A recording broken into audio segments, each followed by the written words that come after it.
সকালবেলা এই দোয়াটি যদি ৩ বার পড়তে পারেন আপনার ভাগ্য খুলে যাবে ইনশাআল্লাহ। সকালবেলা ঘুম থেকে ওঠার পর এই দোয়াটি মাত্র ৩ বার পড়বেন। হাদিসটি বুখারী ও মুসলিম উভয় হাদিস থেকে এসেছে।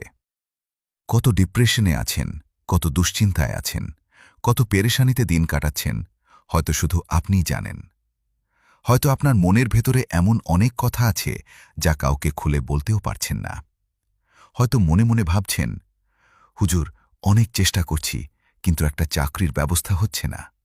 যদি আল্লাহ একটা ভালো চাকরির ব্যবস্থা করে দিতেন। হুজুর, মামলা মোকদ্দমায় জড়িয়ে পড়েছি, কোনোভাবে যদি এই সমস্যা থেকে মুক্তি পেতাম। হুজুর, অনেক দিন ধরে ভিসা পাচ্ছি না, যদি আল্লাহ কোনোভাবে ভিসার ব্যবস্থা করে দিতেন তাহলে বিদেশে যেতে পারতাম। হুজুর, আমার স্বামী আমার কথা শোনে না, যদি আল্লাহ তার মনটা ভালো করে দিতেন। আপনার যত সমস্যাই থাকুক না কেন, সকালবেলা এই দোয়াটি ৩ বার পড়বেন, ইনশাআল্লাহ আপনার ভাগ্য খুলে যাবে। দোয়াটি শোনার আগে ছোট্ট একটি অনুরোধ, ভিডিওটি দেখা হলে কমেন্টে মাশা আল্লাহ বা আলহামদুলিল্লাহ লিখে শেয়ার করে অন্যদের দেখার সুযোগ করে দিবেন। আপনি ভাবতেও পারবেন না আপনার মাধ্যমে কত কোটি মানুষ এই দোয়াটি শিখে আমল করবে, আর এর বিনিময়ে আপনিও অসংখ্য নেকির অংশীদার হবেন ইনশাআল্লাহ।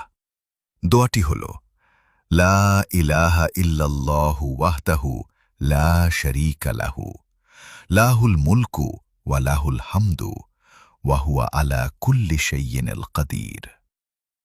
সুবহানাল্লাহি ওয়ালহামদুলিল্লাহ ওয়া লা ইলাহা ইল্লাল্লাহ ওয়াল্লাহু আকবার ওয়া লা হাওলা ওয়া লা কুওয়াতা ইল্লা বিল্লাহ। এই দোয়াটি পড়ার পর আপনি আল্লাহর কাছে নিজের প্রয়োজনের কথা বলবেন। হে আল্লাহ, আমি পেরেশানিতে আছি, আমার পেরেশানি দূর করে দিন। হে আল্লাহ, আমি দুশ্চিন্তায় আছি, আমার দুশ্চিন্তা তিনা দূর করে দিন। হে আল্লাহ, আপনি আমার উপর রহম করুন। হে আল্লাহ, আপনি আমার এই দোয়াটি কবুল করুন। হে আল্লাহ, আমি খুব বিপদে আছি, মামলা মোকদ্দমায় জড়িয়ে পড়েছি, আপনি আমাকে এই বিপদ থেকে মুক্ত করে দিন। হে আল্লাহ, আমি খুব বড় একটি সমস্যায় আছি, আপনি আমাকে এই বিপদ থেকে উদ্ধার করুন। এভাবে আপনার মনের যত কথা আছে, যত চাওয়া পাওয়া আছে, যত আপনার মনের কষ্ট, দুশ্চিন্তা, অভাব, অনটন, বিপদ সবকিছু আল্লাহ তাআলার কাছে খুলে বলুন। আর যখন আল্লাহ তাআলা বান্দার দোয়া কবুল করে নেন, তখন তার জীবনের কল্যাণের পথও সহজ হয়ে যায় ইনশাআল্লাহ। তাই সকালবেলা আল্লাহর স্মরণে এই দোয়াটি পড়ুন, এরপর